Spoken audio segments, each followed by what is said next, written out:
সংগঠনের নেতৃত্ব আসসালামু আলাইকুম। আমি বক্তব্য শ্রদ্ধার সাথে স্মরণ করছি বাংলাদেশের সফল রাষ্ট্রনায়ক শহীদ রাষ্ট্রপতি জিয়াউর রহমান সাহেবকে। আমি শ্রদ্ধার সাথে স্মরণ করছি আমার স্বামী মরহুম জুলফিকার আলী ভুট্টো সাহেবকে। সম্মানিত নেতৃবৃন্দ, এইখানে আমার আজকে আসার কথা ছিল না। আমার স্বামী এই এলাকার কৃতি সন্তান, সবার প্রিয় মানুষ মরহুম জুলফিকার আলী ভুট্টো সাহেব। সে মরহুম জুলফিকার সাহেব ভুট্টো সাহেব অকাল মৃত্যুতে আপনারা 2001 সালে চালকাঠি নলছিটি সোনার মানুষরা আমাকে এমপি বিপুল ভোটে দেন। এই জন্য আমি চালকাঠি নলছিটির সোনার মানুষদের কৃতজ্ঞতা জানাই, আমি ধন্যবাদ জানাই।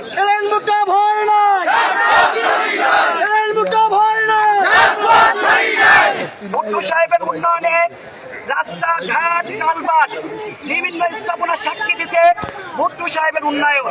আমি গর্বিত, আমি অহংকারিত।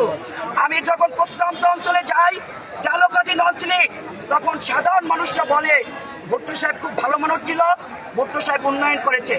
এই জন্য আমি গর্ববোধ করি।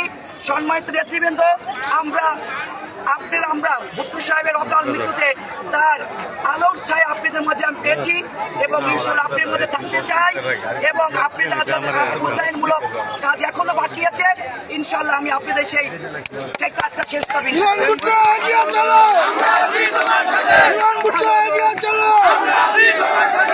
দেশের স্বাধীনতার সার্বভৌমত্ব রক্ষা করার জন্য আমাদের ভারপ্রাপ্ত চেয়ারম্যান 31 দফা ঘোষণা করেছে। ইনশাআল্লাহ আমরা 31 দফা বাস্তবায়ন করব।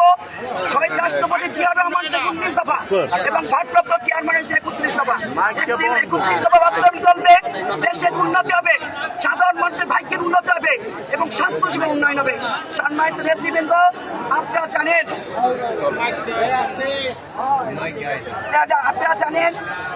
একটা তত্ত্বাবধায়ক সরকারের নিরপেক্ষ তত্ত্বাবধায়ক সরকারি আন্দোলনের মাধ্যমে আমরা আমাদের ভারপ্রাপ্ত চেয়ারম্যান জনাব তারেক রহমানের নেতৃত্বে আমরা 17টি বছর আন্দোলন সংগ্রাম করেছি। সেই আন্দোলন করতে গিয়ে আমাদের অনেক ভাইরা জীবন দিয়েছে, খুন হয়েছে, মামলা হয়েছে, কিন্তু আমরা বসে থাকি নাই। আমরা সেই আন্দোলনের মাধ্যমে এবং আমাদের সেই ছাত্র আন্দোলনের মাধ্যমে 5ই আগস্ট শেখ ফ্যাসিস্ট হাসিনা পালাই যেতে বাধ্য হয়েছে। আমার নেত্রী দেশ নেত্রী খালেদা জিয়া, সে আপোষহীন নেত্রী, সে আপোষ করে নাই, সে জেলখানায় গিয়েছে। এবং আমাদের ভারপ্রাপ্ত চেয়ারম্যান জনাব তারেক রহমান, সে দেশান্তরিত হয়েছে।